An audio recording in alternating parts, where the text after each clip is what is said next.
An undeniable truth.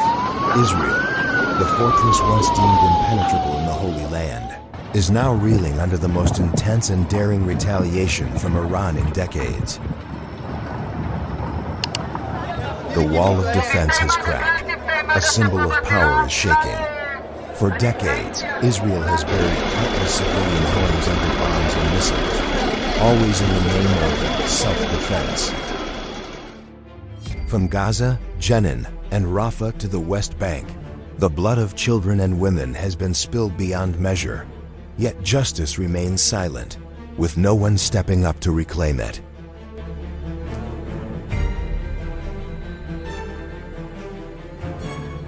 But tonight, the balance of blood has shifted.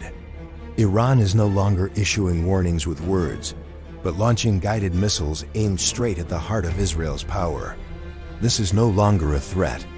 It is a tolling bell of vengeance.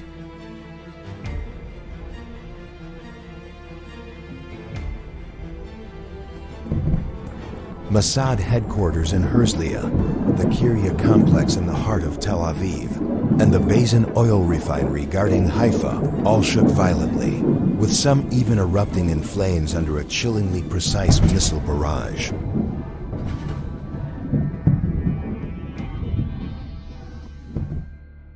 Immediately after the initial strikes, Iran's Islamic Revolutionary Guard Corps, IRGC, proudly declared, "We have crushed Unit 8200, Israel's cyber warfare command, before it could even act."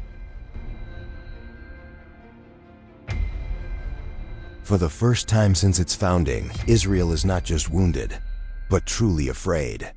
The government immediately ordered a media blackout and began tracking down citizens who filmed the destruction.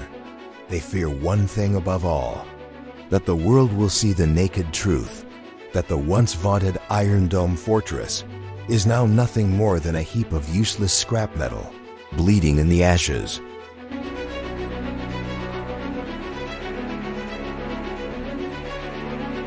President Trump once loudly declared, "America will not intervene." A single sentence, cold and resolute. But as Tel Aviv shook amid smoke and fire, with missiles crashing into the heart of the city, he suddenly changed his tone, roaring online as if he had never been silent. Iran must surrender unconditionally. No one was surprised. But this time, the whole world saw it clearly. When real blood is shed, even a superpower flinches. Tehran immediately responded without hesitation. "We will not surrender. If the US dares to intervene, this entire land will become a living hell, and there will be no escape for anyone." And the threat was no longer just words. At dawn, dozens of missiles tore through the sky, striking directly at two of Israel's most secretive nerve centers. The headquarters of Amman, the primary military intelligence directorate in Tel Aviv, was reduced to rubble, with chunks of concrete blown apart. The top-secret Mossad base in Herzliya, regarded as the brain behind cross-border assassination operations, was engulfed in flames, consumed by a raging inferno. This was not just an attack. It was a preemptive strike aimed directly at the hidden heart of Israel's power. Leaked images flooded social media, crimson flames, rising from buildings once considered the most heavily guarded in the Middle East, sites long thought to be impenetrable.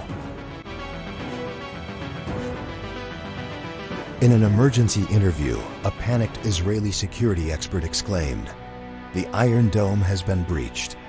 The radars are blind, and the server passwords? Probably weaker than a Facebook login."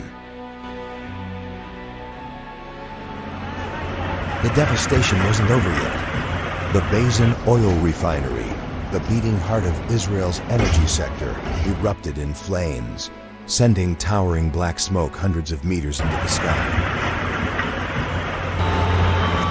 Pipelines exploded, and the iconic cooling tower, the symbol of the entire industrial zone, collapsed like a gaping open wound. The entire Haifa Bay was engulfed in thick black smoke, the air heavy with the smell of burning oil and urgency. 3 engineers were killed instantly, unable to escape as the flames engulfed the entire industrial complex. The fire raged fiercely, wrapping around the tanks, pipelines, and machinery like a fiery serpent that refused to let go. Exhausted firefighters advanced step by step through the scorching heat, yet still couldn't contain the raging sea of flames. And it didn't stop there.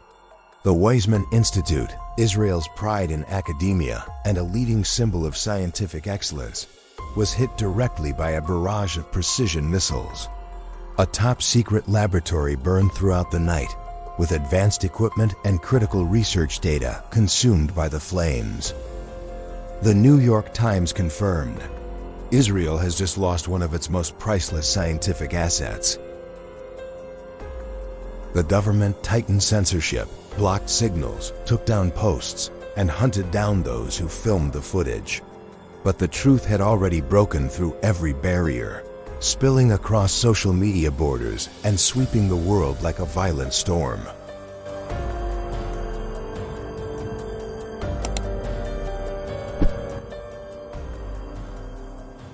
And now, all of humanity watches in Israel trembling in the fiery night, where the sky is no longer peaceful, but glows red as if war itself is raining down. Iran has not stopped, a short but steel-hard statement. The rain of fire will continue until Israel has paid in full the blood debt it owes. Tel Aviv's last hope now rests with the White House. But Trump remains completely silent. No commitment, no intervention, no words of reassurance. Tel Aviv waits. The world holds its breath. Just one wrong click, one hasty decision, and the global war map could explode in an instant. Jerusalem is burning. The crisis is no longer a prediction. It's exploding minute by minute, corner by corner. Stay tuned with Bulort News. We'll bring you updates every second, every shattered piece, every frantic heartbeat at the heart of this historic storm. Don't forget to share so the whole world can see. No fortress is invincible when the hearts of the people are cracked and pride has fallen.